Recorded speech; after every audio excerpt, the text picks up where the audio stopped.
Hi అండి, నమస్తే. తెలుగు నవలా శ్రోతలకు లక్ష్మీ కథల ప్రపంచానికి స్వాగతం. ఎద్దనపూడి సులోచనారాయణ గారు రచించిన మీనా అనే నవలను వింటున్నాం కదండి. ఈరోజు ఈ వీడియోలో మనం మీనా భాగం 2లో నుంచి పార్ట్ 4 వినేద్దామండి. సాయంత్రం అయ్యేసరికి ఇల్లంతా నిశ్శబ్దంగా అయిపోయింది. నవ్వులతో, సరదాలతో, కేరింతలతో హుషారుగా ప్రతిధ్వనించాల్సిన పరిసరాలు అక్కడక్కడ అసలు మనుషులు అలికిడే లేనట్టుగా అయిపోయింది. కాలు గాలిన పిల్లిలా అటూ ఇటూ తిరిగిన నేను వచ్చి దడ్లో కూర్చున్నాను. నా రాక ఈ ఇంటికి శుభసూచకం కాదేమోనన్న అనుమానం నన్ను వేధించసాగింది. ఎంత మంచి చేయాలని వచ్చినా నా వల్ల వీళ్ళకి జరిగిందేమిటి? అసలు నేను రాకుండా ఉంటే పోయేది. వచ్చిన బెజవాడలోనే కృష్ణతో మాట్లాడి వెనక్కి తిరిగి వెళ్ళిపోయినా బాగుండేది. అత్తయ్య దగ్గరకు 2 సార్లు వెళితే అత్తయ్య నా వైపు చూడడం ఇష్టం లేనట్టు చూపులు మరల్చుకుంది. గాయపడిన ఆవిడ హృదయం ఎంత క్షోభపడుతుందో గ్రహించలేని మూర్ఖురాలని కాదు. అత్తయ్య నా వైపు ఎప్పుడూ చూడలేదో. నేను రాజు దగ్గరకు కూడా వెళ్ళలేకపోయాను. నేను ఇక్కడ నుంచి వెళ్ళిపోవాలంటే కృష్ణ రావాలి. అతను వచ్చే వరకు నేను ఉండక తప్పదు. నా మనసు ఒడ్డిన పడిన చేపలా గిలగిలలాడసాగింది. చాలాసేపటికి దొడ్లో అరుగు మీద చెంపకు చేయి ఆనించుకుని కిందకి చూస్తూ అలాగే కూర్చున్న నేను భుజం మీద ఎవరిదో చేయి పడడంతో ఉలిక్కిపడి తలెత్తాను. నా పక్కగా రాజు నిలబడి ఉంది. రాజు ముఖాన ఇంకా నేను దిద్దిన కళ్యాణ తిలకం, బుగ్గన చుక్క అలాగే ఉన్నాయి. ముఖం ఏడ్చినట్టుగా ఉబ్బి కనురెప్పలు వాడి ఉన్నాయి. ఇక్కడ కూర్చున్నావేం వదినా, లోపలికి రా అంది. నేను కళ్ళెత్తి ముఖంలోకి సూటిగా చూశాను. ఆ ముఖంలో ఎలాంటి మార్పు రాలేదు. ఆ కళ్ళల్లో నా పట్ల కించెత్తు కూడా కోపం కనిపించలేదు. నా గుండెల మీద నుంచి పెద్ద బరువు దింపుకున్నట్టు అయ్యింది. రాజు అన్నాను. లోపలికి రా, అమ్మకి ఫిట్స్ వచ్చింది. అమ్మ దగ్గర ఎవరూ లేరు, అక్కడ కూర్చుందాం. నేను రాజు చేయి గట్టిగా పట్టుకుని లోపలికి వచ్చాను. అత్తయ్య చాప మీద పడుకుని ఉంది. కాస్త దూరంలో తాతగారు అక్కడున్న పెట్టె మీద కూర్చుని ఉన్నారు. రాజు వెళ్ళి తల్లి పక్కన కూర్చుంది. నేను ఆవిడ కాళ్ళ దగ్గర కూర్చున్నాను. అత్తయ్య ఏడుస్తుంది. ఆ ఏడుపు సన్నని దారిలా మారి నా గుండెలని బిగించినట్టుగా నా గుండెలు విలవిలలాడసాగాయి. అత్తయ్య దుఃఖం నేను తీర్చలేనా? దీనికి అంతటికీ కారణం నేనే కాబట్టి ఈ సమస్యలన్నీ నేనే తీరుస్తాను. అత్తయ్య, నువ్వు నిశ్చింతగా ఉండు అంటూ నేను హామీ ఇవ్వలేనా? నా మనసంతా అయోమయంగా అయిపోయింది. రాత్రి చాలా పొద్దుపోయింది. వీరాయి పని మనుషులతో ఇల్లంతా సర్దించి వెళ్ళిపోయాడు. ఎంతో సంబరంగా జరుగుతుందనుకున్న పెళ్ళి పోట్లాటతో ఆగిపోవడంతో పిల్లలు బిక్కుమొకాలు వేసుకుని త్వరగానే నిద్రపోయారు. అత్తయ్యకి మెలకు వచ్చింది. కానీ చాప మీద నుంచి లేవనే లేదు. నీరసంగా అలాగే పడుకుంది. రాజు వంటింట్లోకి వచ్చి కాఫీ తయారు చేస్తుంటే నేను సాయం చేశాను. రాజు తల్లి చేత బలవంతంగా కాస్త కాఫీ తాగించింది. తాతగారు పడుకున్నారు. రాజు అలసిపోయిన దానిలా చాప మీద తల్లి పక్కగా ఒదిగి పడుకుంది. రాజు కళ్ళల్లో మాటిమాటికి నీళ్లు నిండుతుండడం నేను గమనించకపోలేదు. రాత్రి చాలా పొద్దుపోయింది. చాప మీద పిల్లలు పక్కన పడుకున్న నేను ఎంతసేపటికి నిద్ర రాకపోవడంతో లేచి దొడ్లోకి వచ్చాను. అక్కడెక్కడా దీపం లేదు. సప్తమి నాటి వెన్నెల దొడ్లో దూరంగా పడుతుంది. పందిరి కింద చీకటిగా ఉంది. కాస్త నిదానంగా చూస్తే తప్ప ఎక్కడ ఏ వస్తువు ఉన్నది కనిపించడం లేదు. పందిట్లో కాలు పెట్టి అరుగు మీద కొద్దిసేపు కూర్చుందామని అటువైపు వెళ్తున్న నేను హఠాత్తుగా ఆగిపోయాను. ఎదురుగా ఎప్పుడు తాతగారు కూర్చునే పడక కుర్చీలో కృష్ణ కూర్చుని ఉన్నాడు. అతను మేల్కొని ఉన్నాడో లేక నిద్రపోతున్నాడో లేక దీర్ఘాలోచనలో ఉన్నాడో కానీ నా రాకను గమనించలేదు. కళ్ళ మీద 2 చేతులు ఆనించుకుని పడుకుని ఉన్నాడు. అతను పడుకున్న తీరు నిద్రపోతున్నట్టుగా లేదు. కొంప తీసి అతను కూడా ఏడవడం లేదు కదా? నాకు భయం వేసింది. గుండెలు దడదడలాడినాయి. పాపిష్టిదాన్ని, ఒక్కసారి వీళ్ళందరి మనసుల్లో ఎంత విషాదం గుమ్మరించాను అనిపించింది. ఒక అడుగు వెనక్కి వేసి వచ్చినంత నిశ్శబ్దంగా వెనక్కి వెళ్ళిపోవాలి అనిపించింది. సగం వెనక్కు తిరిగాను కూడా. కానీ నా మనసు ఒప్పలేదు. నా కాళ్ళు నేను చెప్పినట్టు వినలేదు. నాకు తెలియకుండానే మెల్లగా అతని దగ్గరికి వచ్చి ఆగాను. ఒక క్షణం అలసటగా నిస్పృహగా పడుకుని ఉన్న అతని వైపు అలాగే చూసి నిలబడ్డాను. అతని పట్ల ఆత్మీయత, అనురాగం, అభిమానం, స్నేహం ఒక్కసారిగా ఎన్నో భావాలు ఉవ్వెత్తున లేచి నన్ను ముంచేశాయి. అప్రయత్నంగా నా చేయి అతని తల మీద ఆనించాను. అతను ఎంత పరధ్యాసగా ఉన్నాడో. అంతెత్తున అతను ఉలిక్కి పడడంతోనే నాకు అర్థమైంది. చటుక్కున కళ్ళు తెరిచి అతను నన్ను చూడగానే నువ్వా అన్నాడు. నేనేం మాట్లాడలేదు. అమ్మయ్య, రాజు అత్తయ్యలా ఇతను కూడా ఏడవడం లేదు. కానీ ఏడుపు కంటే కూడా భారంగా ఉన్న బాధ అతని ముఖంలో తొంగి చూస్తూ కనిపించింది. నిద్రపోలేదా నువ్వు అని అడిగాడు నన్ను. నేను దానికి కూడా జవాబు చెప్పలేదు. కృష్ణ మెల్లగా తన తల మీద నుంచి నా చేయి తీసేశాడు. అతనితో ఎన్నెన్నో చెప్పాలనిపిస్తుంది. ఎన్నో మాటలు ఒక్కసారిగా గొంతులో ఉక్కిరి బిక్కిరి అవుతున్నాయే తప్ప ఒక్కటి పెగిలి యువతలికి రాలేదు. తలదించుకుని పైట చెంగు చేతిలోకి తీసుకుని దాని దారాలు లాగుతూ నిలబడిపోయాను. జరిగిన దానికంతటికీ నేనెంత బాధపడుతున్నానో నోటితో చెప్పకుండానే అతను గ్రహించేస్తే ఎంత బాగుండునో అనిపించసాగింది. కృష్ణ తల కింద 2 చేతులు పెట్టుకుని ఒక క్షణం తదేకంగా నా వైపే చూడసాగాడు. తర్వాత అడిగాడు, ఎప్పుడు వెళ్తున్నావు నువ్వు? నువ్వు ఎప్పుడు వెళ్ళమంటే అప్పుడు. కృష్ణ సమాధానం చెప్పలేదు. అతని కళ్ళు నా మీద నిలిచిన ఆలోచనలు మళ్ళీ ఎక్కడో దూరంగా వెళ్ళిపోయాయని గ్రహించాను. నేను నిష్ఠూరంగా అన్నాను, నిన్ననే నన్ను నువ్వు పంపి ఉంటే ఇంత అనర్థం జరిగి ఉండేది కాదు. నీ మాట వినకుండా నేను బలవంతంగా వెళ్ళిపోయినా బాగుండేది. కానీ ఇది ఇలా పరిణమిస్తుందని నేను అనుకోలేదు. నా రాక మీ అందరికీ ఇలాంటి బాధ తెచ్చిపెడుతుందని అనుకుంటే అసలు వచ్చేదాన్నే కాదు. బెజవాడ నుంచే తిరిగి వెళ్ళిపోయేదాన్ని. కృష్ణ మౌనంగా నా సంజాయిషి వినసాగాడు. నేను ఉదయం నుంచి నా మనసులో పడుతున్న బాధ అంతా కక్కేశాను. నిజంగా చెబుతున్నాను, నేను ఇక్కడికి రావడం పొరపాటు. ఒకవేళ వచ్చినా సుందరి ఇక్కడ ఉండగా నీతో అలా చనువుగా మసలడం నా తెలివి తక్కువతనం. నేను ఇక్కడి నుంచి వెళ్ళినా నాకు మనశ్శాంతి ఉండనే ఉండదు. నా మూలంగా ఈ పెళ్లి ఆగిపోయిందనే బాధ నన్ను నిత్యం వెంటాడుతూనే ఉంటుంది. నాన్నగారికి ఇది తెలిస్తే నన్ను ఎన్ని చివాట్లు వేస్తారో తెలుసా? మావయ్యకి ఇది తెలియాల్సిన పని ఏముంది? మామూలుగా అన్నాడు అతను. తెలియకుండా ఎలా జరుగుతుంది? సరే, దీనికంతటికీ నువ్వు ఒక్కదానివే బాధ్యురాలు అని కావుగా. నాకు ఇందులో భాగం ఉందని చెప్పు మావయ్యతో. నేను తల అడ్డంగా తిప్పాను. నీకేం భాగం లేదు. నేను నిన్ను కవ్వించాను. పిచ్చి పిచ్చి వేషాలు వేసి పిచ్చి పనులు చేసి నిన్ను రెచ్చగొట్టాను. నాకు పడాల్సిన శిక్ష నీకు పడడం చాలా అన్యాయం. నాకు తెలుసు. నా దారిన నేను వెళ్ళిపోతాను. మీకు ఈ అవమానం నుంచి, కష్టం నుంచి తేరుకోవాలంటే ఎన్ని రోజులు పడుతుందో, ఎంత ఇబ్బంది పడాల్సి వస్తుందో. నువ్వు అట్లా ఏమీ అనుకోవద్దు. ఏది ఎలా జరిగాలి అని ఉంటే అలా జరుగుతుంది. ఒకరు కారణం అనుకోవడం వట్టి భ్రమ. నాకెందుకో ఒక్కసారి అతని దగ్గరగా వెళ్ళి అతన్ని హత్తుకోవాలి అనిపించింది. కాకపోతే అతని తలని నా గుండెలకి అదుముకుని చాలా స్నేహపూరితమైన మాటలేమైనా చెప్పి అతనిలో కనిపిస్తున్న అలసటని మాయం చేయాలి అనిపించింది. కానీ కృష్ణలో రాయిలా కఠినంగా కనిపిస్తున్న గంభీరత్వం నన్ను దూరంగా నిలబెట్టి ఈ రెండూ సాధ్యం కానివ్వలేదు. ఇద్దరం మౌనంగా చాలాసేపు అలాగే ఉండిపోయాము. నా మెదడు చురుగ్గా, వేగంగా ఏవేమో ఆలోచిస్తుంది. కొద్దిసేపైన తర్వాత కృష్ణ అన్నాడు, వెళ్ళి నిద్రపోమీనా. నువ్వు నాకు వాగ్దానం ఇవ్వాలి. హఠాత్తుగా తలెత్తుతూ అడిగాను, ఏమిటది? ముందు నాకు మాట చెల్లిస్తానని చెప్పు. అది నీకు నాకు ఇబ్బంది కలిగించకుండా ఉంటే అలాగే. రాజుని నాతో తీసుకువెళ్తాను. నాన్నగారితో ఇదంతా చెప్పేస్తాను. నా మూలంగా దాని పెళ్లి తప్పిపోయింది కాబట్టి ఇంతకంటే మంచి సంబంధం తెచ్చి దాని పెళ్లి జరిగేలా చూస్తాను. అలసటగా ఉన్న అతని ముఖంలో చిరునవ్వు మెరిసింది. నీ మొహం అన్నాడు.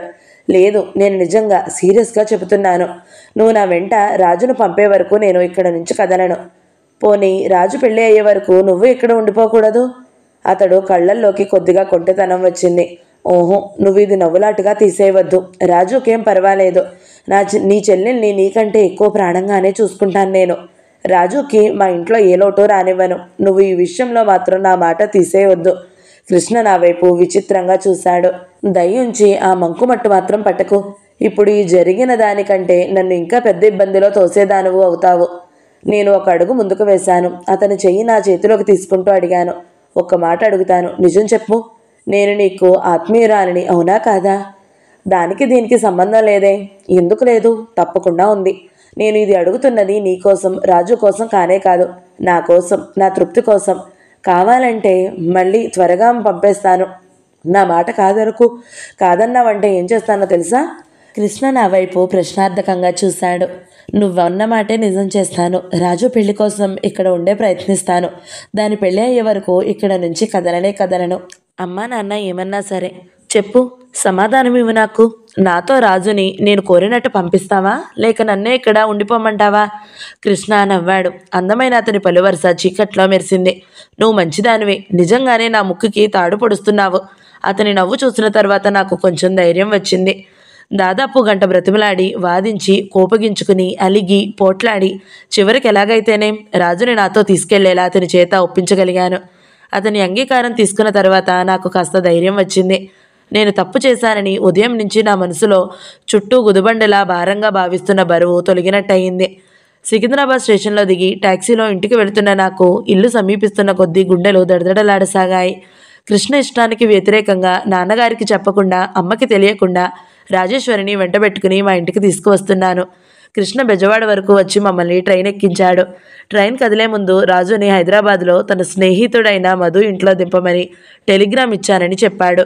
నేను ఆశ్చర్యంగా చూశాను. మళ్ళీ ఇదేమిటి అన్నాను. మళ్ళీ ఏముంది ఇందులో? రాజేశ్వరిని నాతో పంపుతానన్నావు, ఇప్పుడు నీతోనే కదా పంపుతున్నది. అతని లౌక్యానికి అదే ఇంకొకరైతే ఆట పట్టించేదాన్నేమో, కానీ నాకు ఇప్పుడు ఒళ్ళు మండిపోయింది. నాతో పంపడం అంటే నీ స్నేహితుడి దగ్గర దింపమనా? నీతో పంపమన్నావు, పంపుతున్నాను. మీ ఇంటికి పంపిస్తానని నేను అనలేదు. నేను నోరు తెరిచి ఏదో చెప్పబోయాను. కృష్ణ నన్ను చెప్పనివ్వకుండానే అన్నాడు. ఈ పరిస్థితుల్లో రాజు వారం రోజుల పాటు ఎక్కడికైనా వెళ్ళి ఉండడం మంచిదని నీ సూచన నాకు నచ్చింది. అందుకే నా స్నేహితుడి దగ్గరికి తీసుకెళ్లి దింపమని నీతో పంపుతున్నాను. ఈ లోపల వీలైనంత తొందరగా ఇంతకంటే మంచి సంబంధం చూస్తాను. ఎంత డబ్బైనా సరే ఇంతకంటే ఘనంగా వేడుకగా దాని పెళ్లి చేయాలి. అప్పటి వరకు నాకు మనశ్శాంతి ఉండదు. రాజు, మధుకి నేను టెలిగ్రామ్ ఇచ్చాను. వాడు ఊళ్ళో ఉంటే వాడే స్వయంగా స్టేషన్కి వస్తాడు. ఒకవేళ రాకపోయినా నువ్వు సరాసరి వాళ్ళ ఇంటికి వెళ్ళు. వాళ్ళ అమ్మ నాకు బాగా తెలుసు. నువ్వు ఫలానా అని చెబితే చాలు, అక్కడ నీకేం కొత్తగా అనిపించదు. 4-5 రోజుల్లో వీలు చూసుకుని నేను వస్తాను అన్నాడు. రాజేశ్వరి బుద్ధిమంతురాలిలా అలాగే అన్నట్టు తల ఊపింది. ఇది చాలా అన్యాయం. నేను విసురుగా ఏదో చెప్పబోయాను. అతను విసుగ్గా తర్కం ఇష్టం లేనివాడిలా ముఖం తిప్పుకున్నాడు. అతని ముఖంలో చిరాకు చూడగానే నా గొంతులో మాటలు అక్కడే ఆగిపోయాయి. క్రిందటిసారి అతను నన్ను పంపడానికి వచ్చినప్పుడు సరదాగా ఆత్మీయతగా మాట్లాడిన సందర్భం గుర్తుకు వచ్చింది. ట్రైన్ కదిలింది. కృష్ణ రాజేశ్వరిని ఉత్తరం రాయమని చెప్పాడు. నన్ను రాజుని సరాసరి మధు వాళ్ళ ఇంటి దగ్గర దింపమని ఇంకోసారి గుర్తు చేశాడు. మధు వాళ్ళ ఇంటికే వెళ్ళమని రాజేశ్వరికి మరీ హెచ్చరించాడు. ట్రైన్ కదిలింది. కృష్ణ మాకు ఎక్కువసేపు కనిపించలేదు. జనంలో కలిసిపోయాడు. ట్రైన్లో వస్తుండగా రాజేశ్వరిని నేను అడిగాను, మీ అన్నయ్యకి ఇంత పట్టుదల ఏమిటి? మా గడప తొక్కనన్నట్టు మాట్లాడతాడేమిటి రాజు? నాకు తెలియదు వదినా అంది రాజు. ఆ ప్రసంగం రాగానే రాజేశ్వరి ముడుచుకుపోయినట్లు అవడం గమనించిన నేను ఇక ఆ ప్రసక్తి అంతగా ఎత్తలేదు. స్టేషన్లో దిగగానే రాజేశ్వరి మధు వాళ్ళ ఇంటికి వెళ్ళానని గుర్తు చేసింది. నేను రాజేశ్వరి చేయి గట్టిగా పట్టుకున్నాను. రాజు, ఈ విషయంలో నేను మీ అన్నయ్య మాట వినదలుచుకోలేదు. ఏ అధికారంతో మీరు పిలవకపోయినా మీ ఇంటికి వచ్చానో ఆ అధికారంతో నువ్వు మా ఇంటికి మేమెవరం పిలవకపోయినా రావాలి. కానీ వదినా, రాజు భయంగా చూసింది, మా ఇంట్లో నీకు ఎలాంటి లోటు రాదు, ఏ అనుమానం జరగదు, సరేనా? అది కాదు నేను అనేది, అన్నయ్య, ఈ పిరికితనం నుంచి నువ్వు బయటపడాలి రాజు, గంభీరంగా అన్నాను. అన్నయ్యకి కష్టం కలిగించేది నేను చెయ్యలేను. రాజు నసిగింది. ఇంతలో కష్టమే ఉండదని తర్వాత నీకే తెలుస్తుంది. రాజేశ్వరి మొహమాటంతో నాకు ఎదురు చెప్పలేకపోయిందని దాని చూపులు బట్టే తెలుసుకున్నాను. టాక్సీకి డబ్బులు చెల్లించి ఇంట్లో అడుగు పెడుతుంటే నా గుండెలు దడదడా కొట్టుకోసాగాయి. ఆధారం కోసం అన్నట్టు రాజు చేయి గట్టిగా పట్టుకున్నాను. పాపం రాజు, నేను అలా పట్టుకోవడంలో తనకి ధైర్యం ఇస్తున్నానని అనుకుంది కాబోలు. నా వైపు కృతజ్ఞతగా చూసింది. హాలులో నిలబడి తాయారమ్మ గారు అని కేక పెట్టాను. ఇల్లంతా నిశ్శబ్దంగా ఉంది. మా అమ్మ ఉన్న అలికిడి కనిపించడం లేదు. ఒక్కోసారి ఆవిడ ఉన్న ఇలాగే నిశ్శబ్దంగా ఉంటుంది కాబట్టి పూర్తిగా లేదని నిర్ణయించుకోవడానికి వీలులేదు. అందుకే వంట ఆవిడ పేరు పెట్టి కాస్త బిగ్గరగా పిలిచాను. నా కళ్ళు అమ్మ ఏ మూల ఏ గదిలో నుంచి వస్తుందోనని ఆత్రంగా వెతుకుతున్నాయి. కానీ అమ్మ రాలేదు. తాయారమ్మగారే వచ్చింది. ఏదో పనిలో నుంచి గబగబా వస్తున్నట్టు ఆవిడ కొంగుకి చేతులు తుడుచుకుంటూ వచ్చింది. అమ్మేది అన్నాను. అమ్మగారు లేరు. క్లబ్ తరపున అందరూ నాగార్జున సాగర్ చూడడానికి వెళ్లారు. మీరు వస్తారని అనుకోవడం లేదేమేమో తాయారమ్మగారు అంటూనే రాజేశ్వరి వైపు ప్రశ్నార్థకంగా చూసింది. అమ్మ ప్రస్తుతం ఇంట్లో లేదు అనేసరికి నాకు కొండంత ధైర్యం వచ్చింది. గుండెల మీద పెద్ద భూతంలా తోడుకున్న భయం జారిపోయినట్టుగా భయం పోవడంతో హుషారు వచ్చింది. నేను మామూలు మీనాని అయిపోయాను. వాకిట్లో పెట్టి ఉంది, పట్టుకురండి అన్నాను దర్పంగా. ఆవిడ బయటకు వెళ్ళింది. రాజేశ్వరికి చెప్పాను. ఆవిడ మా వంట మనిషి తాయారమ్మ. రాజేశ్వరి అత్యంత అధునాతనంగా ఉన్న మా ఇంటిని, అందులో అందమైన అణువైన ఫర్నిచర్ని విస్మయంగా సంభ్రమంగా పరిశీలనగా చూస్తుంది. దాని ముఖంలో భావం చూస్తే ఏదో స్వర్గంలో అడుగుపెట్టిన మనిషిలా ఉంది. సాయంత్రానికి అమ్మ వచ్చింది. వెంట సారథి కూడా వచ్చాడు. అమ్మ నన్ను చూడగానే ఆశ్చర్యపోయింది. ఇదేమిటి, నాన్నగారేరి? నువ్వు ఒక్కదానివే ఎలా వచ్చావు అంది గబగబా. నేను అప్పటికే మమ్మీతో ఎలా చెప్పాలో ఆ విషయము బాగా కంఠస్థం పెట్టి 1-2 సార్లు అద్దం ముందు నిలబడి మమ్మీ ఎదుట మాట్లాడినట్టు రిహార్సల్స్ కూడా చేసుకున్నాను. ఆ మాటలే వెంటనే అనేశాను. నాన్నగారితో చెప్పకుండా వచ్చేసాను మమ్మీ. చెప్పకుండా వచ్చేసావా? అవును, ఊరికే కాదు, పోట్లాడి చెప్పకుండా వచ్చేశాను. అమ్మ విస్మయంగా నా వైపు చూడసాగింది. అప్పటికే మమ్మీ కంఠం వినగానే గదిలో నుంచి రాజేశ్వరి కూడా నా వెనకే బయటికి వచ్చింది. నా వెనుక వచ్చిన నూతన వ్యక్తిని మమ్మీ, సారథి ఎవరి మనిషి అన్నట్టు చూడసాగారు. నేను వాళ్ళలో ఇంకేం మాట్లాడకుండా గబగబా అన్నాను, ఈ అమ్మాయి నా ఫ్రెండ్ మమ్మీ, పేరు రాజేశ్వరి. నేను కాన్వెంట్ చదివేటప్పుడు మేమిద్దరం క్లాస్మేట్స్. ఈ అమ్మాయికి తండ్రి లేడు. మమ్మీ, సవత తల్లి, అన్నగారు ఉన్నారు. వాళ్ళేం చేస్తున్నారో తెలుసా? చదువు మానిపించడమే కాకుండా రెండో పెళ్లివాడికిచ్చి చేస్తున్నారు. ఈ మొద్దు మొహంది ఎదురు తిరగొచ్చా? లేకపోతే ఇంట్లో నుంచి పారిపోవచ్చు. రెండూ చేయకుండా విషం మింగడానికి సిద్ధమైంది. చిచ్చి, ఏం ఆడపిల్లలు మమ్మీ. వీళ్ళని చూస్తే నీకు ఎందుకో చిరాకో నాకు ఇప్పుడు తెలిసింది. సరిగ్గా అదే సమయానికి నేను ఆ ఊరు వెళ్ళడం, ఇక్కడ నా ఫ్రెండ్ ఉందని ఇల్లు వెతుక్కుంటూ వెళ్ళడం దాని అదృష్టం అనుకో. నన్ను చూసి బావురుమని ఏడ్చేసింది. విషయం ఏమిటని అడిగితే చివరికి ఇది. నేను వెంట పెట్టుకుని నాతో హోటల్కి తీసుకొచ్చేశాను. నాన్నగారితో చెప్పి ఈ అమ్మాయిని మనం రక్షించాలి నాన్నగారు అన్నాను. నేను ఊపిరి పీల్చుకుని బొంగమూతి పెడుతూ అన్నాను. నాన్నగారు ఏమన్నారో తెలుసా? నిశ్చయమైన పెళ్లి ఆపడం తప్పట. ఒకళ్ళ జీవితాన్ని మనం చక్కదిద్దలేమట. ఒకళ్ళ కుటుంబం విషయాల్లో మనం జోక్యం కలుగజేసుకోకూడదట. ఆ అమ్మాయిని తక్షణం ఇంటికి పంపేయమన్నారు. నేను ఒప్పుకోలేదు. ఇద్దరం ఘర్షణ పడ్డాము. నాన్నగారు అసలు తనతో మెడ్రాస్ తీసుకువెళ్ళడం పొరపాటు అయిపోయిందన్నారు. నాకు బాగా కోపం వచ్చింది. నాన్నగారు పని మీద వెళ్లారు. నేను మమ్మీ దగ్గరికి వెళ్ళిపోతున్నాను అని ఒక చీటీ రాసిపెట్టి వచ్చేశాను. నువ్వే చెప్పు మమ్మీ, ఆపదలో ఉన్న ఒక స్నేహితురాలిని ఆదుకోవడం తప్ప? నేను ఆవిడ దగ్గరగా వెళ్ళి అమాయకంగా ముఖం పెట్టి అన్నాను. మా అమ్మ కళ్ళు విచిత్రమైన గర్వంతో మెరిశాయి. నేను నాన్నగారితో పోట్లాడానన్న విషయం ఆవిడకి బాగా సంతోషం కలిగించినట్టు నాకు స్పష్టంగా తెలుస్తుంది. సారథి గుమ్మంలో నిలబడి రాజేశ్వరి వైపు కుతూహలంగా విచిత్రంగా చూడడం నేను క్రీగంట గమనించాను. చెప్పు మమ్మీ, నేను రాజేశ్వరిని ఇలా తీసుకురావడం తప్పని నువ్వు కూడా అంటావా? అంటే ఇప్పుడే పంపేస్తాను. అది అసలే బెదిరిపోతుంది. నాన్నగారు అలా అన్న తర్వాత మన ఇంటికి రానంటే రానంది. మా అమ్మని చూసిన తర్వాత నువ్వు ఈ మాటలు మాట్లాడవు అని బలవంతంగా లాక్కొచ్చాను అన్నాను. అమ్మ రాజేశ్వరి వైపు చూసింది. రాజు నేను చెప్పిన ఈ కల్పిత కథను కాబోలు నిశ్చేష్టురాలైనట్టుగా అయోమయంగా చూస్తూ నిలబడింది. అమ్మ రాజేశ్వరిని దగ్గరికి రమ్మని పిలిచింది. నీ పేరేమిటమ్మా అంటూ ఎంతో ఆప్యాయంగా అడిగింది. రాజేశ్వరి గొంతు పొడిబారిపోయినట్లుగా చెప్పింది. నేను మా అమ్మ వెనుకగా వచ్చాను. వెనుక నుంచి రెండు చేతులు ఆవిడ మెడ చుట్టూ పెనవేస్తూ గారాలిపోతూ అన్నాను. ఈ ప్రపంచంలో ఆడపిల్లలు ఇంతంత కష్టాలు పడతారని నాకింతవరకు తెలియదు మమ్మీ. ఈ రాజేశ్వరిని చూసిన తర్వాత నాకు కనువిప్పు అయింది. నీలాంటి అమ్మని కలిగి ఉండడం నిజంగా నాకెంత అదృష్టం. అమ్మ నా చెయ్యి పట్టుకుని నొక్కి వదిలింది. రాజేశ్వరితో వాగ్దానం ఇస్తున్నట్లుగా అంది. నీకేం భయం లేదు. నీ జీవితానికి ఏదైనా మార్గం చూసే బాధ్యత నాది. నువ్వు మీనాతో పాటు నిశ్చింతగా మా ఇంట్లో ఉండవచ్చు. మా మీనా లాంటి స్నేహితురాలు ఉండడం ఎంత అదృష్టమో నీకే తెలుస్తుంది అంది. రాజేశ్వరి దించిన తల ఎత్తలేదు. భూమి మీద చూపులు అంటుకుపోయిన దానిలా నిలబడింది. నీకేమైనా పనులు వచ్చినా అడిగింది అమ్మ. ఓ, వంట బ్రహ్మాండంగా చేస్తుంది మమ్మీ. కుట్లు అల్లికలు వచ్చు. పాట చాలా బాగా పాడుతుంది అన్నాను నేను. అమ్మ మమ్మల్ని లోపలికి వెళ్ళమంది. నాన్నగారికి నేను ఇక్కడికి క్షేమంగా చేరినట్టు ట్రంక్ కాల్ చేయ మమ్మీ అన్నాను. అలాగే, ఇప్పుడే బుక్ చేస్తాను కాల్ అంది. సారథి లేచి ఫోన్ దగ్గరికి వెళ్ళాడు. అతను ట్రంక్ కాల్ బుక్ చేయడం, అమ్మ నాన్నగారితో మీనా ఇంటికి వచ్చేసింది, మీరేం కంగారు పడకండి అని చెప్పడం నేను విపులంగా దగ్గర నుండి విన్నాను. అమ్మ ఫోన్లో మీనా ఇక్కడికి వచ్చిందని చెబుతుంటే అవతల ఆయన ఎంత కంగారు పడిపోతారో నేను బాగానే ఊహించగలను. కొద్దిసేపైన తరువాత అమ్మ స్నానానికి బాత్రూంలోకి వెళ్ళింది. సారథి ఇంటికి వెళ్ళిపోయాడు. ఇద్దరం ఏకాంతంగా ఉండగానే రాజేశ్వరి బిక్కమొహంతో బెదిరిపోతున్న దానిలా దగ్గరికి వచ్చింది. వదినా అంది బేలగా చూస్తూ.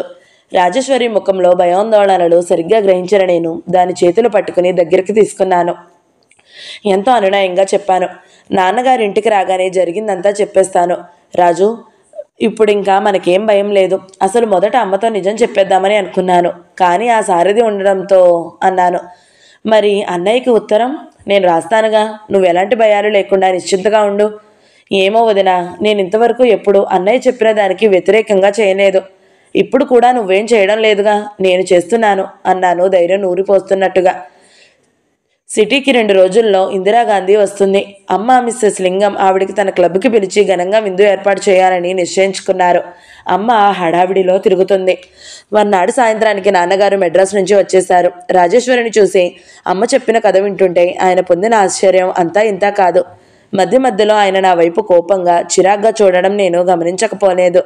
ఆ రాత్రి నాన్నగారు తన గదిలోకి పిలిచారు. నేను క్లుప్తంగా జరిగిందంతా చెప్పాను.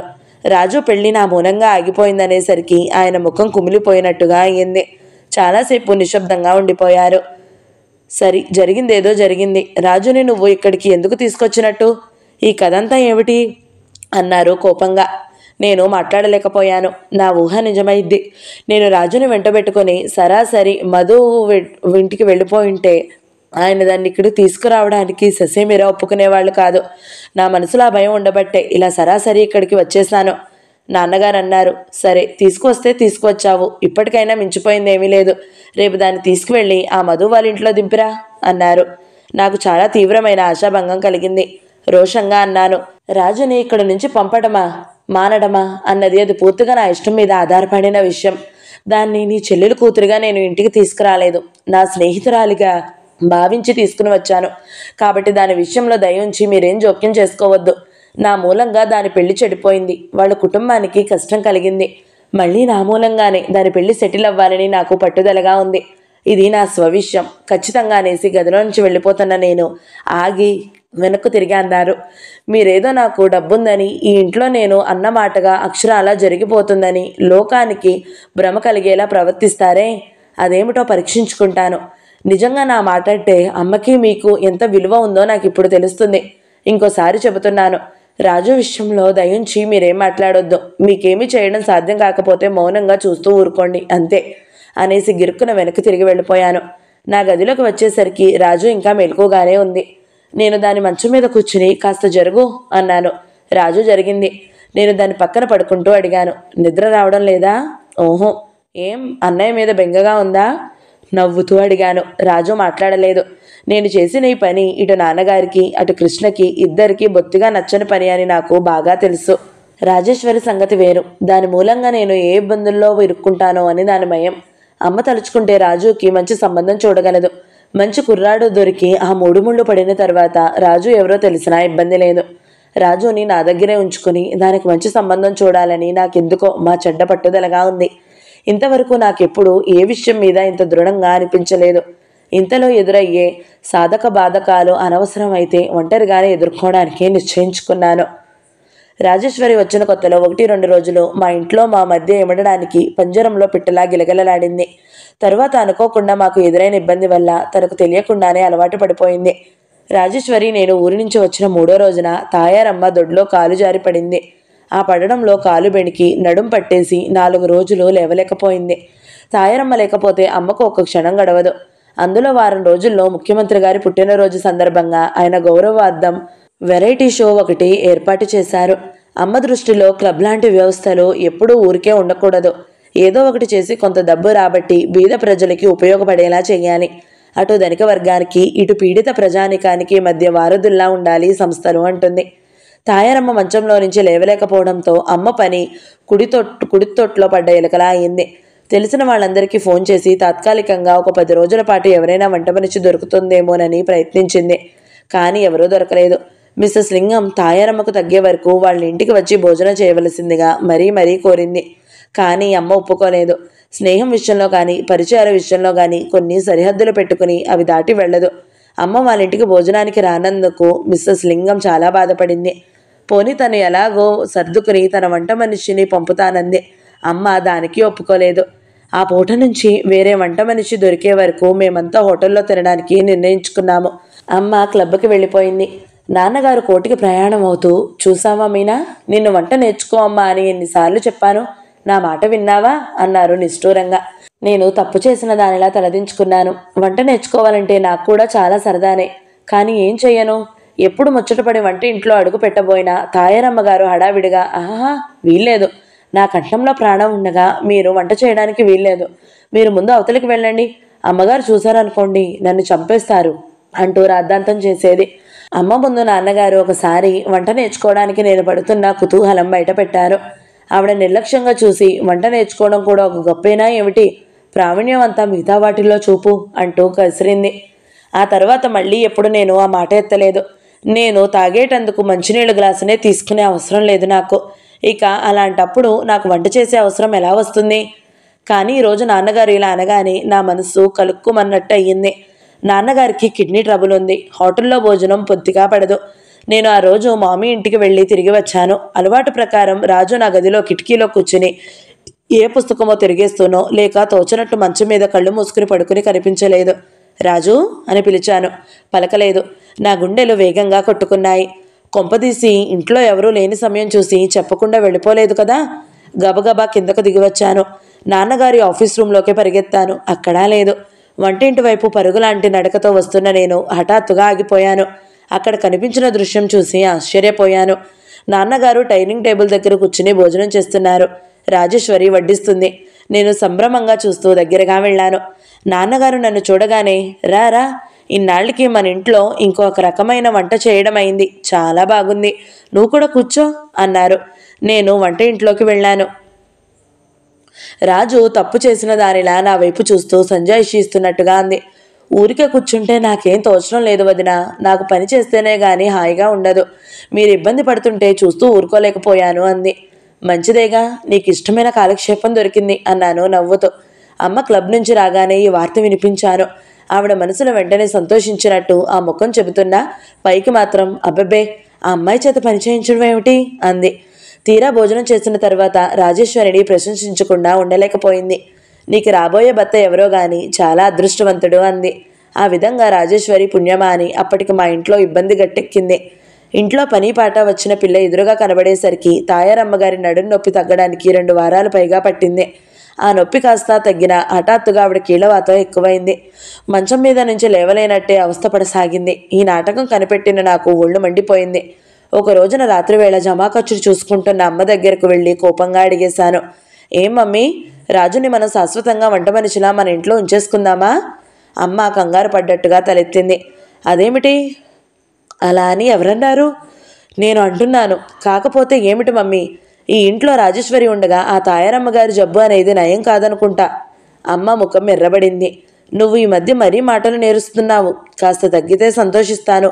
ఆ సంగతులన్నీ నాకు తెలుసు. నువ్వు వెళ్ళవతలకి. రాజేశ్వరికి మనం ఏదైనా సహాయం చేయగలమో లేదో చెప్పేస్తే మంచిది. ఊరికి ఆశ పెట్టి ఇంటి పనులన్నీ చేయించుకోవడం మర్యాద కాదు. నోరు మూసుకుని అవతలికి వెళ్తావా లేదా? అమ్మ రాస్తున్న పుస్తకం టేబుల్ మీద పడేసి లేచింది. నేను యువతలకి వచ్చేశాను. నా గదిలో కూర్చుని ఇదంతా వింటున్న రాజేశ్వరి అంది. ఏమిటి వదిరా ఆ మాటలు? 4 రోజులు వంట చేసినంత మాత్రాన నేను వంట మనిషిని అయిపోతానా? నువ్వు అవ్వవు, నీకు తెలియదు. రేపు ఈ విషయం మీ అన్నయ్యకి తెలిస్తే ఇంకేమైనా ఉందా? నేను తలెత్తుకోగలనా అన్నాను విసురుగా. నీకు మా అన్నయ్య సంగతి అసలు తెలియదు. అవసరానికి మన ఇంట్లో పని మనం చేసుకోవడం తప్పని మా అన్నయ్య ఎప్పుడూ అనడు అంది రాజేశ్వరి. అయితే ఇది నీ ఇల్లుగా భావిస్తున్నావా రాజు? నిజం చెప్పు, మనస్ఫూర్తిగా అలా అంటున్నావా? సంభ్రమంగా అడిగాను. రాజేశ్వరి తల అడ్డంగా ఊపింది. ఈ ఇల్లు నాది అవునో కాదో తెలియదు, కానీ ఈ వదిన మాత్రం పూర్తిగా మాదే అంది నవ్వుతూ. రాజేశ్వరి ఒక్కోసారి ఈ వదిన అన్నప్పుడల్లా నా ఆలోచనలు ఊహలు వేరే వైపు పరిగెడతాయి. అమ్మ ఆ తర్వాత ఏమనుకుందో ఏమో.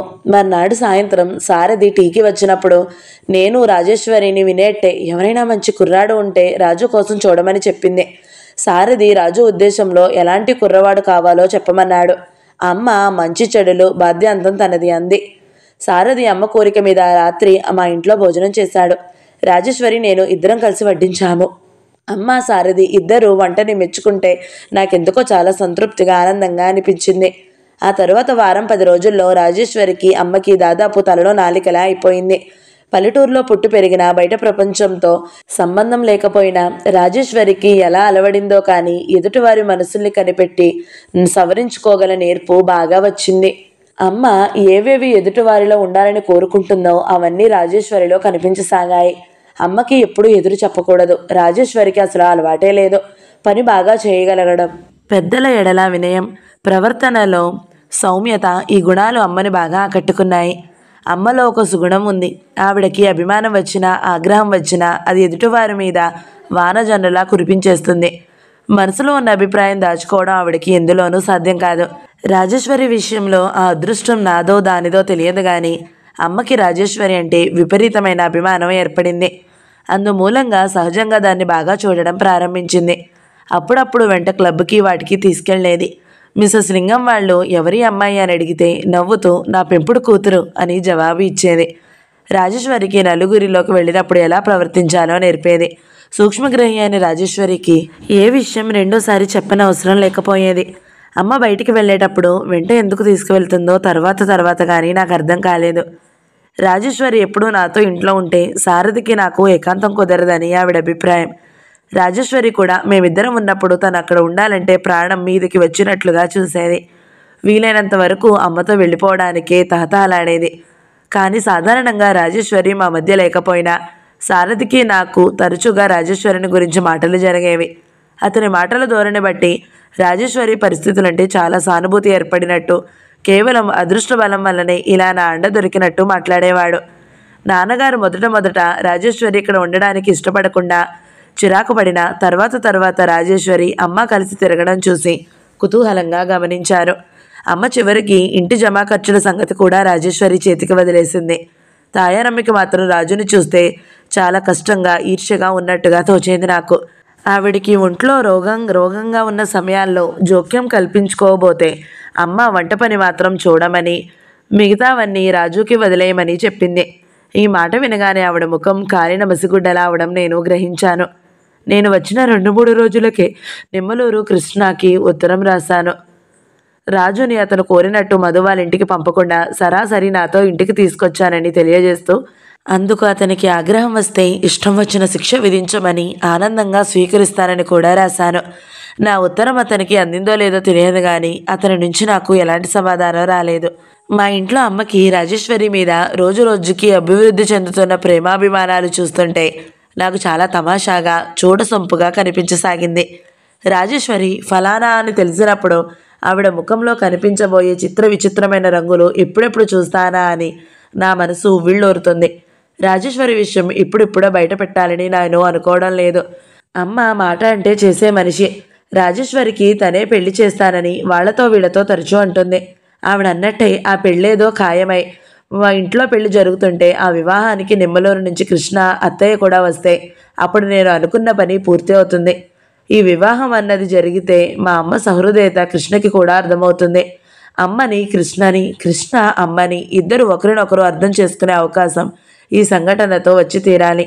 మొదట్లో రాజు బిడియపడినట్లు ముడుచుకుపోయినట్లు ప్రవర్తించిన తర్వాత రాను అమ్మ చూపిస్తున్న వాత్సల్యం పట్ట ఆ జంకు వదలగొట్టుకుని మామూలు రాజేశ్వరి అయిపోయింది.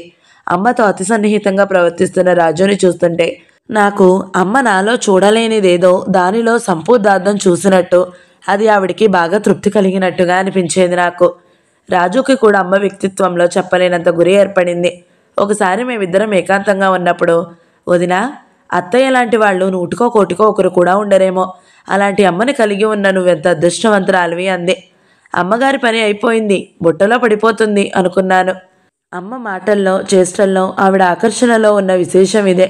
ఎలాంటి స్వభావం గలవాళ్ళైనా ఇట్టే ఆకట్టుకుంటుంది.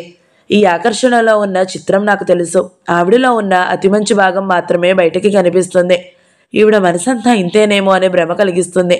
పైకి నవ్వుతూ మృదువాషిణిగా సంస్కారవంతురాలిగా కనిపించే ఈవిడలో అతి ఖచ్చితంగా తన ఇష్టాలు అమలుపరుచుకోగల నియంత ఉందని నాకు, మా నాన్నగారికి తప్ప ఇంకెవరికీ తెలియదేమో. రాజేశ్వరి ఫలానా అని తెలిసిన క్షణంలో అమ్మ నన్ను ఆ రాజేశ్వరిని కలిపి తిట్టే తిట్లు నేను సులభంగా ఊహించుకోగలను. అందుకే రాజు ఎవరో తెలియకుండా రాజు మీద ఆవిడికి విపరీతమైన ప్రేమాభిమానాలు కలగజేసేలా చేసి ఆవిడ నోటికి ముందే బంధం వేయబోతున్నాను. నేను ఫలానా అని తెలిసి కూడా కృష్ణ అత్తయ్య నన్ను గౌరవించారు. కానీ ఆ అమ్మ ఆ పని చేయగలదా? న్యాయానికి అమ్మ వాళ్ళంటే ఎంత తిరస్కార భావం ఉందో కృష్ణకి అమ్మంటే అంత రెట్టింపు నిర్లక్ష్యం ఉంది. నాకెందుకో తరచు చూచిన కొద్దీ కృష్ణకి అమ్మకి స్వభావంలో చాలా విషయాల్లో పోలిక కనిపిస్తుంది. కానీ ఇద్దరికీ ఒక తేడా కూడా బాగా ఉంది. అమ్మకి తను బాగా వివరంగా ఆలోచించగలనని, ఈ అవసరం గురించి బాగా ఎరిగి ఉన్నాననే అహంకారం ఎక్కువ. ఆ అహంకారంతో సాటి వారిని మూర్ఖులుగా పరిగణించడం ఆవిడికి పరిపాటి అయిపోయింది. కృష్ణలో అది లేదు. అందరిలోనూ ఔన్నత్యం చూడడానికి ప్రయత్నిస్తాడు. ఇదంతా ఆలోచిస్తూ పరధ్యానంగా కూర్చున్న నేను భుజం మీద చేయి పడడంతో లిక్కిపడ్డాను. నా ఎదురుగా రాజేశ్వరి నిలబడి ఉంది. అమ్మ రాజేశ్వరి ఇప్పుడే క్లబ్ నుంచి వచ్చారు. ఈ మధ్య రాజు అమ్మకి దాదాపు నీడలా అయిపోయిందని చెప్పవచ్చు. ఒక్కదానివి అలా కూర్చున్నావేం వదినా అంది. అప్పుడప్పుడు ఇలా ఒక్కదాన్నే కూర్చోవడం నాకు ఇష్టం అన్నాను నవ్వుతో. రాజేశ్వరి నా చేతులు పట్టుకుని ఊపుతూ అంది. ఈరోజు ఏం జరిగిందో తెలుసా? నేను క్షణంసేపు దాని ముఖం వైపు పరిశీలనగా చూశాను. రాజుకి ఇష్టమైనదేదో జరిగింది. ఆనందంతో దాని కళ్ళు తలుకులీనుతున్నాయి. ఏదో చాలా అపరూపమైనదే జరిగిందని మాత్రం తెలుస్తుంది. గురువారం నాడు క్లబ్లో జరిగే ఫంక్షన్కి నేను ప్రార్థన పాడే నిర్ణయం జరిగింది. అత్తయ్య ఇప్పుడే కమిటీ మెంబర్స్కి నా చేత పాట పాడించి వినిపించింది. ఇక నుంచి క్లబ్స్ తరపున ఎక్కడ ఏ ప్రోగ్రాం జరిగినా నేనే ప్రార్థన పాడడానికి అందరూ ఏకీగ్రవంగా ఆమోదించారు. దాని సంతోషం చూస్తే నాకెంతో ఆనందంగా అనిపించింది. నిజంగా అన్నాను నమ్మలేనట్టు నటిస్తూ. నిజం, కావాలంటే అత్తయ్యని అడుగు. ఏది అమ్మా? కింద ఉంది. మీ శ్రీవారు వచ్చారు, మాట్లాడుతుంది. వస్తానుండు, బట్టలు మార్చుకుని అని వెళ్ళింది. రాజు ఎన్నిసార్లు అనొద్దన్నా సారథిని అలాగే అంటుంది. రాజు బట్టలు మార్చుకుని వచ్చింది. తాయారమ్మ అప్పటికే పైకి వచ్చి అల్లుడు గారు వచ్చారు అనే వార్త నాకు వినిపించి వెళ్ళింది. నేను విని కిందకి రాబోతుండగా రాజేశ్వరి అడిగింది, అన్నయ్య దగ్గర నుండి ఉత్తరం వచ్చిందా వదినా? రాలేదు, అదే నేను చూస్తున్నాను అన్నాను. రాజేశ్వరి ముఖం చిన్నబోయింది. నా మీద కోపం వచ్చిందేమో. వదినా, నేను ఇక్కడ ఎంతో సంతోషంగా ఉన్నాను. రాజు, ఆ మాట మనస్ఫూర్తిగా అంటున్నావా? రాజేశ్వరి విచిత్రంగా అడిగింది. అదేమిటి వదినా, మాటి మాటికి అలా అడుగుతావేం? నీకు తెలియడం లేదా నేను సంతోషంగా లేనా? నాకు ఇక్కడ ఏం లోటు జరుగుతుందని? ఏమో రాజు, నువ్వు ఫలానా అని అమ్మకి నేను చెప్పలేకపోవడం చూసి. ఓ అదా. రాజు నా దగ్గరగా వచ్చింది. నా చెయ్యి ఆప్యాయంగా తన చేతిలోకి తీసుకుంటూ అంది, వదినా, నేను ఫలానా అని అత్తయ్యకి ఎందుకు చెప్పలేకపోయావో నాకు అర్థమైంది. అత్తయ్యకి నేనెవరో తెలిస్తే నన్ను గౌరవించదని, ఆప్యాయంగా చూడదని నీ భయం. 2-3 రోజుల నుంచి నేను కూడా అదే ఆలోచిస్తున్నాను. అత్తయ్యకి ఆ విషయం సమయం చూసి నేనే చెప్పేస్తాను. నేనెవరో తెలిసినా అత్తయ్య నన్ను అభిమానంగానే చూస్తుందనే నమ్మకం నాకు కలిగింది. రాజు, నేను నిజంగా నమ్మలేనట్టే చూశాను. ఇంత అర్థం చేసుకోగల శక్తి దానికి ఉందని నేను కలలో కూడా అనుకోలేదు. ఆ క్షణంలో అది నా ప్రాణ స్నేహితురాలిలా కనిపించింది. రాజు అంది, అత్తయ్య అంటే అన్నయ్యకి ఎందుకు గిట్టదో నాకు అర్థం కావడం లేదు. కారణం ఏమిటో తెలియదు కానీ అన్నయ్య అత్తయ్య విషయంలో మాత్రం పొరబడుతున్నాడని అనిపిస్తుంది. రాజు, నేను దాని మెడ చుట్టూ చేతులు వేసి హత్తుకుపోయాను. అమాయకంగా నోట్లోని మాటే రానట్టుండే పల్లెటూరి పిల్ల రాజేశ్వరీనా ఈ మాట్లాడేది? నిండుకుండా తొణకదు అంటారు, ఇదే కాబోలు. నువ్వు మళ్ళీ అన్నయ్యకి ఉత్తరం రాయి వదినా, నేను కూడా రాస్తాను. నేను ఇక్కడ సంతోషంగా హాయిగా ఏ లోటు లేకుండా ఉన్నానని, నా గురించి ఎలాంటి ఆలోచనలు పెట్టుకోవద్దని రాస్తాను అంది. రాజేశ్వరి నేను ఆ క్షణంలో ఒకళ్ళని ఒకళ్ళం వదలలేనట్టు అనుభూతి చెందుతూ చెయ్యి పట్టుకుని కిందకు దిగివచ్చాము. కింద హాల్లో సారథి అమ్మ కూర్చుని ఉన్నారు. అమ్మ నా వైపుకు వీపు పెట్టి కూర్చోవడంతో మా ఇద్దరిని గమనించలేదు. సారథి మొదట చూశాడు. అతని చూపులు రాజేశ్వరి మీద నిలిచిపోవడం నేను గుర్తించకపోలేదు. అతన్ని చూడగానే రాజేశ్వరి నా చెయ్యి మృదువుగా వదిలించుకుంది. నేను వచ్చి సారథి పక్కగా ఉన్న సోఫాలో కూర్చున్నాను. అమ్మ ఏవో కాగితాలు చూస్తుంది. రాజేశ్వరి అమ్మ కూర్చున్న సోఫా వెనక్కి వెళ్ళి మెల్లగా అడిగింది, టీ తీసుకురమ్మంటారా ఇప్పుడు? కాగితాలు చూస్తూనే అంది. రాజేశ్వరి లోపలికి వెళ్ళిపోయింది. సారథి వచ్చినప్పుడు సాధారణంగా రాజేశ్వరి మా ఎదుటికి వచ్చి హాల్లో కలిసి కూర్చోదు. అతను ఇటు కనిపిస్తే అటు తప్పుకుని వెళ్ళిపోతుంది. మెరుపులా ఇటు కనిపించి అటు మాయమయ్యే రాజేశ్వరి కోసం సారథి కళ్ళు ఆసక్తిగా వెతకటంతో నాకేమంత ఆశ్చర్యం అనిపించలేదు. రాజేశ్వరి విషయంలో ఏం జోక్యం చేసుకోవద్దని, ఆ రోజు నీ గురించి దురుసుగా మాట్లాడానని నాన్నగారికి నా మీద కోపం వచ్చినట్టుంది. అసలు ఆ విషయమే ఎత్తడం మానేశారు. నాతో కూడా ఇది వరకట్లా ఆప్యాయంగా మాట్లాడడం లేదు. నేను చిన్నతనంలో మూర్ఖత్వంగా హఠం చేస్తున్న పనిని బలవంతంగా సహిస్తున్న మనిషిలా ఉన్నారాయన. రాజేశ్వరి అమ్మ కంటే నాన్నగారి దగ్గర ఎక్కువ చనువు అవుతుందని, నాన్న ఆయనతో అపురూపంగా చూస్తారని ఆశపడ్డాను. నా ఊహకి చాలా విరుద్ధంగా రాజేశ్వరి నాన్నగారి దగ్గర కంటే అమ్మ దగ్గర ఎక్కువ చనువు, స్వతంత్రం సంపాదించుకుంది. అమ్మ క్లబ్లో రాజేశ్వరి పాట పాడేది ఆ రోజునే. నేను ఆ మాట విన్నప్పటి నుంచే ఆట పట్టించాను. దీన్ని ఎందుకు సెలెక్ట్ చేశారు మమ్మీ? వట్టి బెదురుగొడ్డే. అక్కడ ఆ జనాన్ని చూడగానే విరుచుకుపడిపోతుందేమో. మమ్మీ నేను ఆట పట్టించానని గ్రహించింది. నా వైపు అభిమానంగా చూస్తూనే మళ్ళీ కసిరినట్టుగా అంది, చాలే నోరు మూసుకో. మనుషులకి పిరికితనం నూరిపోయడంలో నువ్వు మీ నాన్న అంతటి వాళ్ళు ఇంకెవరూ లేరు. రాజేశ్వరి మూర్ఛ వచ్చి పడిపోతుందో లేక బాగా పాడి అందరూ మెచ్చుకునేటంటే మీకు మూర్ఛ వస్తుందో నువ్వే చూద్దు గాని అంది. ఆ అనడంలో రాజేశ్వరి మీద మెచ్చుకోలు, ఆవిడ పనిలో ఆవిడకి విశ్వాసం ఎంతో ధీమా కనిపించాయి. రాజేశ్వరి బట్టల విషయంలో అమ్మ చాలా తెలివిగా జాగ్రత్తగా ప్రవర్తించేది.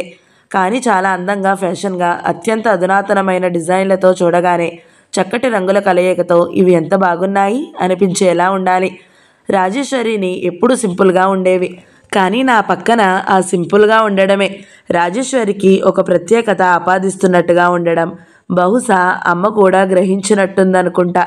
నాకు రాజేశ్వరిలా ఎప్పుడు లేత రంగులతో నిరాడంబరంగా ఉండాలనిపించేది. రాజు క్లబ్లో పాట చాలా బాగా పాడింది. మైక్కి దాని గొంతు అంత బాగా సరిపోతుందని నేను అనుకోలేదు. ప్రోగ్రాం అయిన తర్వాత స్వయంగా సారథి కూడా రాజుని అభినందించాడు. అతను మెచ్చుకుంటుంటే తనని కాదన్నట్టు తల వంచుకుని ఊరుకుంది. నేను భుజం మీద గిల్లాను. అదేమిటి, కాంప్లిమెంట్ అందిస్తుంటే మాటలు రాని మూగదానిలా చూస్తావేం? థ్యాంక్స్ అను అన్నాను మందలిస్తున్నట్టు ఆరిందాల. సారథి నవ్వాడు. మనుషుల్ని కంగారు పెట్టడంలో మీ స్నేహితురాలి తర్వాతనే ఎవరైనా. సభ్యతా సంస్కారం అంటూ అడుగడుగునా గుర్తు చేసుకుంటూ బ్రతికే మాకు కొన్ని మాటలు చిలక పలుకుల్లా వల్లించడం అలవాటు. ఆ అలవాటు మీకు లేదని నాకు తెలుసు. అది మీ ప్రత్యేకతగా ఎప్పుడో గుర్తించాను. నాకు సారథిని చూస్తే ఆ క్షణంలో అమ్మ దొంగ అనిపించింది. రాజేశ్వరిలో ప్రత్యేకతగా ఇది గుర్తించాలి. ఈ మాట అమ్మ వింటే బాగుండను అనిపించింది ఆ క్షణంలో. మర్నాడు సారథి నాకు ఫోన్ చేశాడు. అతను తనంతటా ఫోన్ చేసి నాతో మాట్లాడే క్షణాలు చాలా కొద్ది. రాజేశ్వరి వచ్చి నాకు ఫోన్ వచ్చిందని చెప్పింది. నేను వెళ్ళి మాట్లాడాను. అతనికి ఎవరో బెనిఫిట్ షోకి టికెట్లు అంటగట్టారట. అతనికి వెళ్ళడానికి టైం లేదట. నేను రాజేశ్వరి వెళ్ళాలట. రాజేశ్వరిని ప్రత్యేకంగా గుర్తుంచుకున్నందుకు ఆనందం అనిపించింది. ఆ సినిమా సంగీత ప్రాధాన్యత గల చిత్రం కాబట్టి రాజేశ్వరిని తప్పకుండా చూడమని సలహా ఇచ్చాడు. ఇద్దరం సినిమాకి వెళ్ళాము. తీరా లోపలికి వెళ్ళబోతుంటే సారథి కారు వచ్చి ఆగింది. నాకంటే అతన్ని ముందుగా రాజేశ్వరి చూసింది. అదిగో మీ శ్రీవారు వచ్చారు అంది. నేను తిరిగి చూశాను. అతను అక్కడి నుండే మమ్మల్ని విష్ చేసి కారు పార్క్ చేసుకోసాగాడు. రాజేశ్వరి నా చేయి పట్టుకుంటూ అంది. అతను వచ్చాడుగా, నేనెందుకు, నేను వెళ్ళిపోతాను ఇంటికి అంది. సారథి నేను ఒంటరిగా ఉన్నప్పుడు రాజేశ్వరి మాతో ఉండడానికి మాత్రం ఇష్టపడదు. ముళ్ళ మీద ఉన్నట్టు విలవిలలాడిపోతుంది. ఎంత నచ్చ చెప్పినా దాని చెవికి ఎక్కదు. సారథి మా దగ్గరికి వచ్చాడు. వస్తానన్న ఫ్రెండ్ రాలేదు, అందుకని ఊరికే ఉండడం ఎందుకని ఇక్కడికి వచ్చాను అన్నాడు. నేను అడగకుండానే అతను సంజాయిషి ఇచ్చాడు. అది కూడా సిన్సియర్గా లేదు. గుమ్మడికాయల దొంగ భుజాలు తడుముకున్న ధోరణిలో ఉంది. ఎలా అర్థమవుతాయో తెలియదు కానీ కొన్ని విషయాలు మనకి బాగా తెలిసిపోతాయి కదా. రాజు ఇంటికి వెళ్ళిపోతానంటుంది అన్నాను ఫిర్యాదు చేస్తున్నట్టుగా. సరిగ్గా నేను ఊహించిన భావాలే అతని ముఖంలో కదలాడాయి. అయ్యయ్యో, మీరు వెళ్ళిపోవడం ఏమిటి? మీనా మీకు చెప్పలేదా? ఇది సంగీత ప్రాధాన్యత గల చిత్రం, రండి లోపలికి వెళ్దాం అన్నాడు థియేటర్లోకి దోవతీస్తూ. బెనిఫిట్ షో కావడం వల్ల జనం కిక్కిరిసినట్టుగా ఉన్నారు. ముగ్గురం ఒకే వరుసలో కూర్చున్నాము. సారథి ఆ చిత్రానికి దర్శకత్వం వహించిన ఆయన ప్రాముఖ్యత గురించి మాకు వివరిస్తున్నాడు. సారథి మాటకారి అని తెలుసు, కానీ నా ముందు అతను ఇలా ఫ్రీగా మాట్లాడడం ఇదే ప్రథమం. పిక్చర్ మొదలైంది. నిజంగానే మ్యూజిక్ చాలా బాగుంది. నా ముందు వరుసలో కూర్చున్న ఆయన చాలా పొడుగ్గా ఉండడంతో నేను తల పక్కకు తిప్పి ఆయన భుజం మీద నుంచి చూడాల్సి వస్తుంది. సారథి ఇది గమనించినట్టున్నాడు. వెంటనే లేచి తన సీట్లో నన్ను కూర్చోమన్నాడు. నేను కూర్చోనన్నాను. నాకు రాజేశ్వరికి మధ్యలో కూర్చున్న సారథి మధ్యలో ఆ పాటల ప్లేబ్యాక్ పాడి వాళ్ళ గురించి రాజుకు వివరించాడు. నాకు అర్థమైంది. చాలా బాగా పాడగలిగి ఎంతో నిరాడంబరంగా ఉండే రాజు అమ్మకిలాగానే సారథికి కూడా నచ్చింది. నాకు ఇంకోటి కూడా మరీ అనిపించసాగింది. సారథి నాకు కాబోయే భర్త. ప్రతి వాళ్ళు అసలు స్వరూపాలు దాచుకుని నాగరికత పేరుతో ఈ సభ్యతా సంస్కారాలు ప్రదర్శించడంతో మనిషి అసలు స్వభావం కనిపెట్టడం కష్టమైపోతుంది. సారథి వ్యక్తిత్వాన్ని, అతని స్వభావాన్ని నేనెందుకు పరీక్ష చేసుకోకూడదు? అమ్మ దృష్టిలో సారథి తెలివిగలిగిన వాడు కావచ్చు.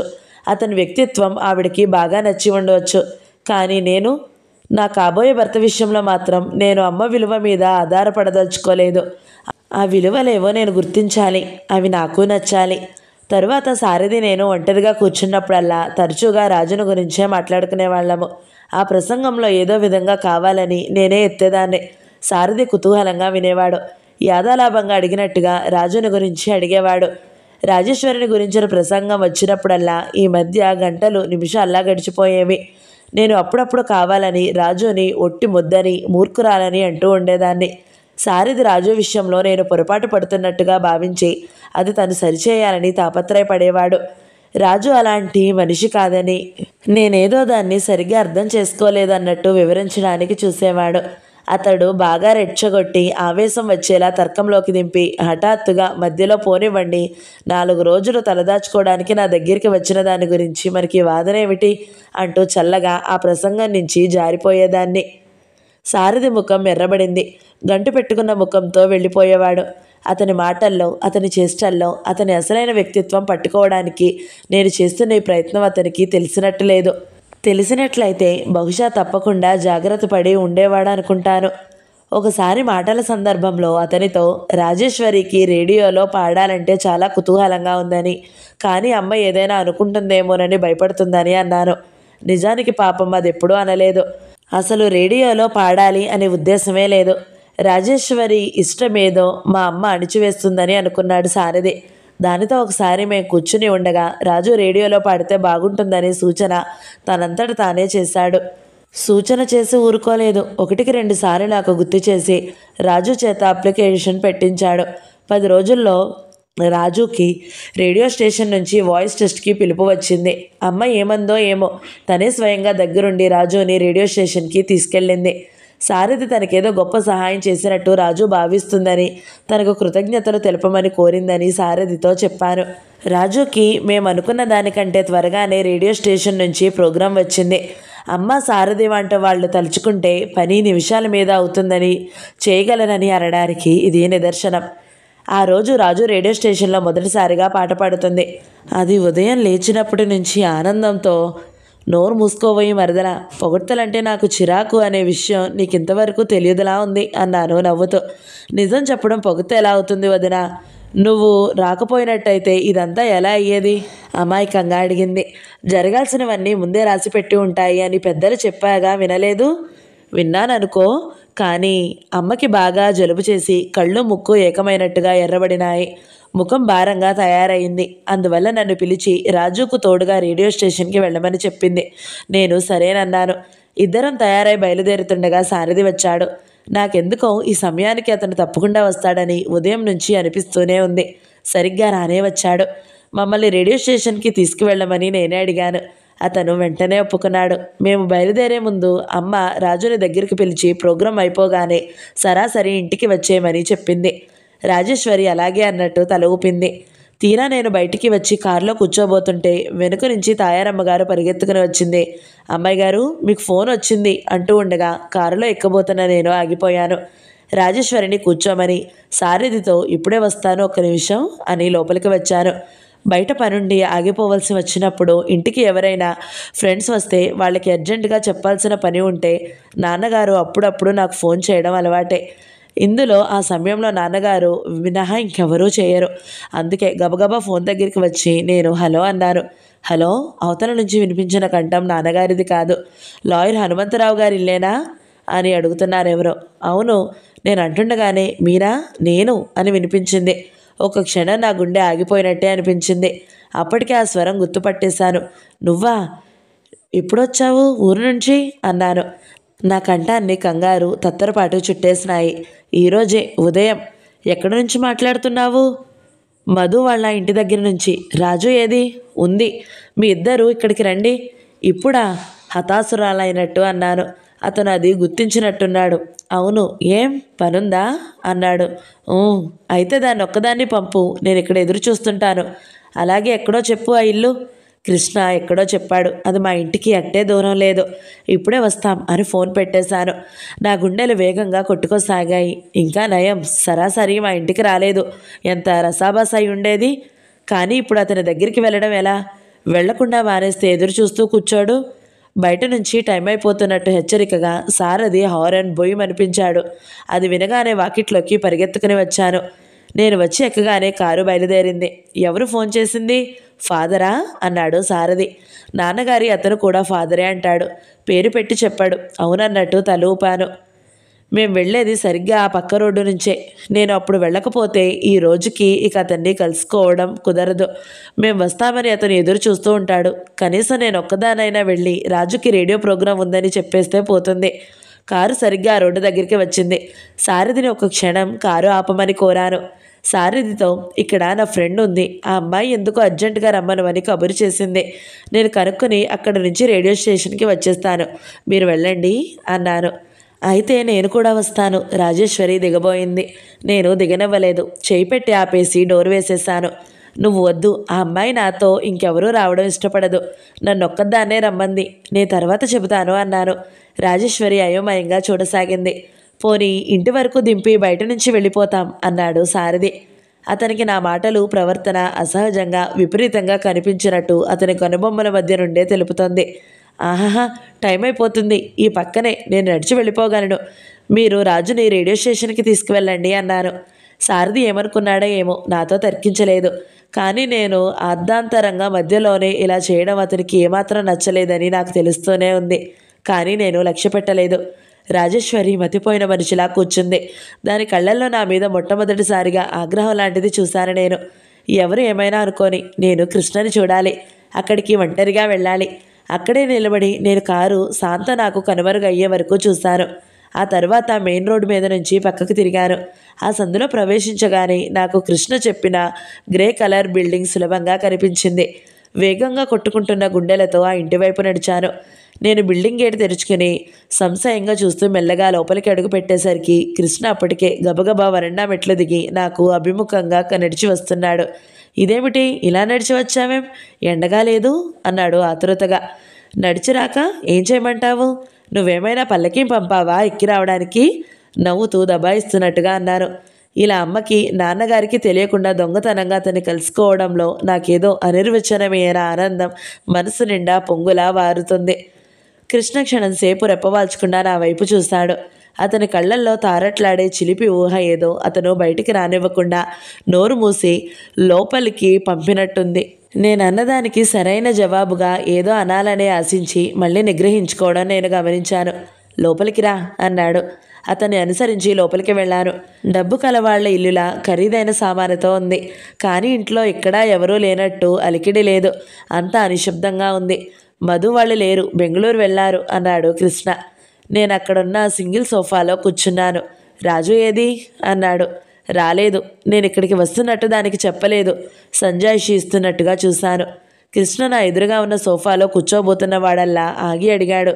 మంచినీళ్ళు కావాలా? వద్దు, థ్యాంక్స్. కృష్ణ లోపలికి వెళ్ళాడు. నేను ఇల్లంతా కలియజూస్తున్నాను. కృష్ణ రాజుని తీసుకెళ్లడానికి వచ్చాడేమో, అతన్ని కాదనడం ఎలా? వాదన నా వైపు నుంచి మొదట పెడితే విజయం నాకు లభిస్తుంది. గబగబా ఆలోచించసాగాను. కృష్ణ తిరిగి వచ్చాడు. అతని చేతుల్లో చిన్న ప్లేట్లో బిస్కెట్స్ ఉన్నాయి. నా ముందున టేబుల్ మీద పెట్టి తీసుకో అన్నాడు. పరాయింట్లో ఈ అతిథి మర్యాద ఏమిటి అన్నాను మందలింపుగా. కృష్ణ నాకు ఎదురుగా ఉన్న సోఫాలో కూర్చున్నాడు. చెప్పదలుచుకున్న విషయం అట్టే జాప్యం చేయకుండా అమ్మకులా అతనికి అలవాటు లేదులా ఉంది. వెంటనే అనేశాడు. నేను రాజుని తీసుకెళ్ళడానికి వచ్చాను. నువ్వు సరాసరి స్టేషన్కి పంపిస్తే రాత్రి బండికే వెళ్ళిపోతాం. నేను వెంటనే ఏ సమాధానం చెప్పలేదు. కృష్ణ లాంటి వాళ్లతో ఉన్న చిక్కే ఇది. వీళ్ళ సలహా అడగరు, సంప్రదింపులు జరపరు. చేయదలుచుకున్నది సూటిగా జరిగిపోవాలి, అంతే. ఇప్పుడేమిటి అర్జెంటు అన్నాను. ఇంకో సంబంధం చూశాను. చూడడానికి గురువారం నాడు వస్తున్నారు. టీపాయ్ మీదనున్న పుస్తకం తీసి దానిలోకి చూడసాగాడు. రెప్పపాటుగా కళ్ళెత్తి అతని వైపు చూశాను. అతని ముఖం దౌర్భాగ్యమైన కోటగోడలా ఉంది. నా మాటలు, లాలనలు, విసుర్లు కానీ అతని ముందు ఈ క్షణంలో పనిచేయవనిపించింది. నేను విసురుదామనుకున్న అస్త్రం పనిచేయదని, లాభం లేదని తెలిసింది. నేను కూడా పుస్తకం ఒకటి తీసుకుని చూస్తూ కూర్చున్నాను. ముఖం సీరియస్గా పెట్టుకుని అతని దగ్గర నాకు మౌనం ఒక్కటే శరణ్యం అయ్యింది. ఇద్దరం 5 నిమిషాల సేపు ఆ పాత పుస్తకాలలో మా జీవితానికి సంబంధించిన అతి ముఖ్యమైన విషయాలు ఉన్నట్టు చూస్తూ కూర్చుండిపోయాము. నేను ఇంటి ఆవరణలో అడుగుపెట్టి అతన్ని చూడగానే నా మనసులో ఉవ్వెత్తున లేచిన అభిమానపు పొంగు చల్లారిపోయింది.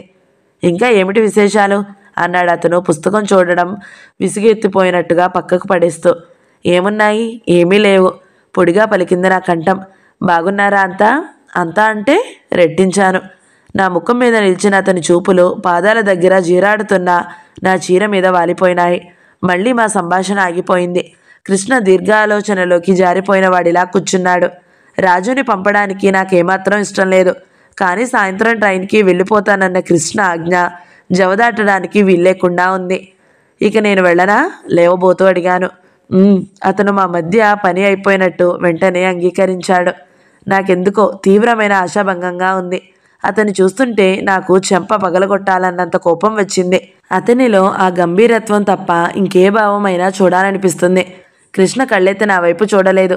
చూసినా నా మనసులో లక్ష్య పెట్టాలన్న ఆసక్తి ఉండదేమో. నేను అయిష్టంగా లేచాను. ఒక్క నిమిషం కూర్చో, లోపల చెప్పి వచ్చాను, కాఫీ తెస్తున్నాను అన్నాడు. తాగి వెళ్దు గాని అని. చాలేని మర్యాద. వచ్చిన మనిషితో మనసు విప్పి 2 చల్లటి మాటలు మాట్లాడకుండా కాఫీలు టిఫిన్లు ఇస్తే మర్యాద తీరిపోతుందా? అతను చకితుడు అయినట్టు చూశాడు. రాజుని పంపించారట. పెద్ద మనిషి చెబుతున్నాడు. దానికి ఏ వెధవనో చూసి ముడేస్తావే గాని నీకు నిద్ర పట్టదా ఏమిటి? ఇప్పుడు పెళ్లికి ఏం తొందర వచ్చిందని? అది పెళ్ళో అని ఏడుస్తుందా? కృష్ణ కళ్ళు చురుగ్గా అయినాయి. నా మనసులో అసలు భావం కనిపెట్టినట్టుగా నా వైపు తీక్షణంగా చూడసాగాడు. అతని చూపులు నాకు ఎలాగో అనిపించాయి. కావాలని నేను తెచ్చుకున్న ఆగ్రహం అతను పసిగట్టేసి ఆట పట్టిస్తాడేమోనని భయం వేసింది. అందువల్ల నేను అసలు అతని వైపు సరిగ్గా చూడనే లేదు. రాజుకి నువ్వేం పెళ్లి చేయనవసరం లేదు. దానికి తగిన మంచి సంబంధం చూసి మా ఖర్చులతో మేమే చేస్తాం. సరేనా? నువ్వెళ్ళు.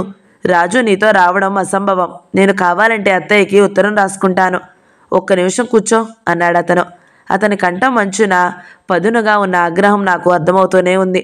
కూర్చోను. ఒకవేళ కూర్చున్నా రాజుని పంపను.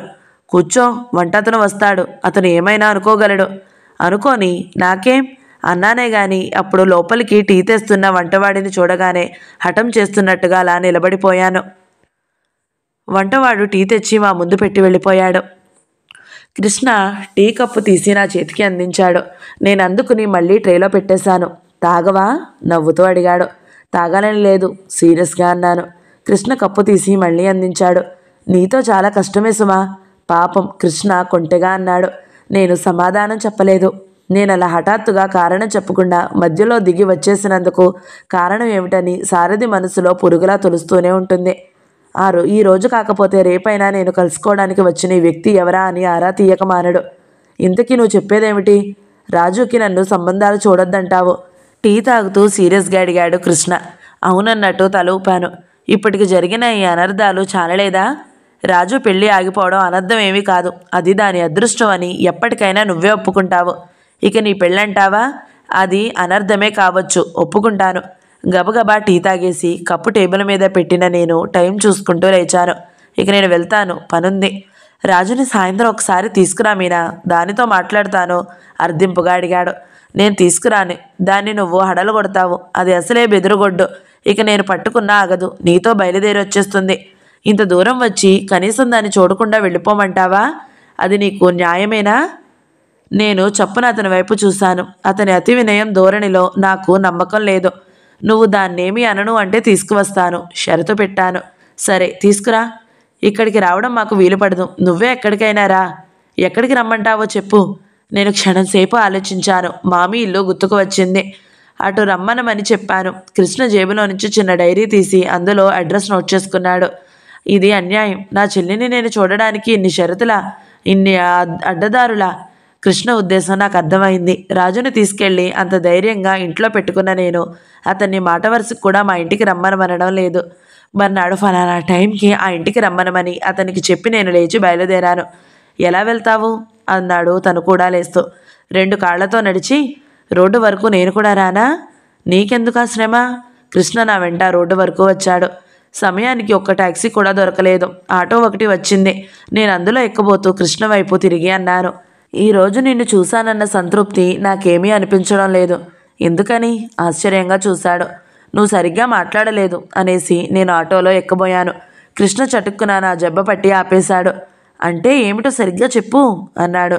నేను నోరు తెరిచి ఏదో అనబోయాను. కృష్ణ భుజం మీద నుంచి నా చూపులు దూరంగా మేం నడిచి వచ్చిన సందులో నుంచే ఆకుపచ్చ గుళ్ళున్న పట్టుచీర కట్టుకుని ఇటే వస్తున్న ఒక ఆవిడని గమనించాము.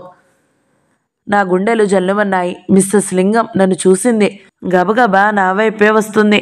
ఛీ, ఏమిటిది నడిబజార్లో? కృష్ణ చెయ్యి ఒక్క విదిలింపుతో విదిలించేసుకుని ఆటోలో ఎక్కాను. ఆటో స్టార్ట్ అయింది. ఆటో కదిలే ముందు నేను తల తిప్పి చూశాను. గబగబా వస్తున్న మిస్సెస్ లింగం నన్ను ఆగమని చెయ్యి ఊపుతుంది. నేను అది గమనించని దానిలా తల తిప్పేసుకుని త్వరగా పోనీ అన్నాను. నా తొందరలో కంగారులో కృష్ణ వైపు ఇంకోసారి చూసే అవకాశమే దొరకలేదు. నేను రేడియో స్టేషన్కి వచ్చాను. రాజు పాట రికార్డింగ్ అవుతుంది. సారథి రాజు లోపల ఉన్నారు. నేను బయట వెయిటింగ్ రూమ్లో కూలబడ్డాను. నా గుండెలు ఇంకా దడదడలాడుతూనే ఉన్నాయి. మిస్సెస్ లింగం చూసింది. నేను ఫలానా వీధిలో ఎవరో అపరిచిత యువకుడితో చనువుగా మాట్లాడడం అనేది ఆమె దృష్టిలో మామూలు విషయం అయి ఉండదు. అమ్మతో తప్పక చెబుతుంది. ఎవరా మనిషి అని ఆరా వస్తుంది. ఏం జవాబు చెప్పగలను? నా మనసంతా ప్రశ్నలమయంగా తీవ్రమైన అలజడిగా అయిపోయింది. నేను అక్కడికి వెళ్ళి కూర్చున్న 5 నిమిషాలకి రికార్డింగ్ పూర్తి చేసుకుని రాజు సారథి బయటికి వచ్చారు. ఇదేమిటి ఇక్కడ కూర్చున్నావా ఒక్కదానివి? రాజు ఆతృతగా నా దగ్గరికి వస్తూ అంది. ఎంతసేపు అయింది వచ్చి అన్నాడు సారథి. చాలాసేపు అయింది. మీరు అలా లోపలికి వెళ్ళారు, నేను వచ్చాను అన్నాను. ముగ్గురం బయటికి వచ్చాము. సారథి నా కోరిక మీద మా ఇద్దరిని హోటల్కి తీసుకువెళ్ళాడు. సారథి పుణ్యమా అని రాజుకి ఈ విధంగా రేడియోలో పాడే అదృష్టం కలిగిందనుకున్నాను. రాజు కూడా ఒప్పుకుంది. బాగుంది, మధ్యలో నాదేముంది అన్నాడు సారథి. పైకి ఇష్టం లేనట్టు నటిస్తున్నా నా పొగుడుతో అతనికి ఆనందం కలిగించినట్టు అతని కళ్ళల్లో ఆనందం చూసే నేను గ్రహించాను. నేను హోటల్ నుంచి ఏ పార్కుకైనా వెళదామని కోరాను. ఎందుకో నాకు ఇప్పుడప్పుడే ఇంటికి వెళ్ళాలని అనిపించడం లేదు. రాజేశ్వరి తల అడ్డంగా తిప్పింది. ఓహో, నేను రాను. అత్తయ్యకి ఒంట్లో బాగోలేదు. నన్ను ఇంటి దగ్గర దింపి మీ ఇద్దరు వెళ్ళండి అంది. నాకు కూడా పనుంది అన్నాడు సారథి చేతి గడియారం చూసుకుంటూ. నాకు ఒళ్ళు మండింది. అదే రాజు వస్తానంటే ఆ పని ఎంత ముఖ్యమైనదైనా తను వచ్చేవాడే. ముగ్గురం ఇంటికి వచ్చాము. ఇంట్లో అడుగు పెడుతూనే నేను గతుక్కుమన్నాను. మిస్సెస్ లింగం అమ్మ దగ్గర కూర్చుని మాట్లాడుతుంది. అదుగో వచ్చారు అంది అమ్మ మమ్మల్ని చూస్తూ. ఎలా పాడావు అని అడిగింది రాజుని మొదట పలకరిస్తూ. రాజు బాగానే పాడానన్నట్టు తల ఊపింది. మీరు మందు వేసుకున్నారా అంది అమ్మని. అమ్మ లేదంది. రాజు లోపలికి వెళ్ళిపోయింది. సారథి అమ్మకు వాకిలికి ఎదురుగా ఉన్న కుర్చీలో కూర్చున్నాడు. నేను అక్కడుండటమా లేక వెళ్ళిపోవడమా అని తటపటాయించసాగాను. ఆఖరికి అడిగేసింది నన్ను. మీనా, నువ్వు సరిగ్గా వీళ్ళతో రేడియో స్టేషన్కి వెళ్ళలేదా? వెళ్ళానుగా అన్నాను. అశోక్ నగర్ దగ్గర చూశానని అంటున్నారు మిస్సెస్ లింగం. నన్నా? ఆశ్చర్యంగా చూశాను. నా గుండెలు ఆగిపోతాయేమో అన్నట్టుగా వేగంగా కొట్టుకోసాగాయి. సారథి తలెత్తి నా వైపు చూశాడు. అమ్మ సారథితో చెప్పింది. నేనేమో మీనాని రేడియో స్టేషన్కి వెళ్ళిందంటాను. మీ ఆంటీ ఏమో లేదు, ఇంత క్రితం అక్కడెక్కడో చూశాను అంటున్నది. నాకేమో అర్థం కావడం లేదు అంది. సారథి చూపులు ఒక క్షణం నిశ్చితంగా నా ముఖం మీద నిలిచిపోయినాయి. ఆ తరువాత ఏమనుకున్నాడో ఏమో వాళ్ళ మాటలు ఖండించలేదు. అవును కాదు తర్కానికి దిగలేదు. మౌనంగా ఉండిపోయాడు. సారథి మౌనం అమ్మకి కొండంత బలం ఇచ్చినట్లయింది. చూసారా, ఈరోజు మీ వెంట స్వయంగా వచ్చింది కాబట్టి సరిపోయింది. లేకపోతే ఈ చిన్న పొరపాటు అనవసరంగా ఎంత పెద్ద అపార్థానికి దారితీసేదో అంది నిష్ఠూరంగా. మిస్సెస్ లింగం జోక్యం చేసుకుంది.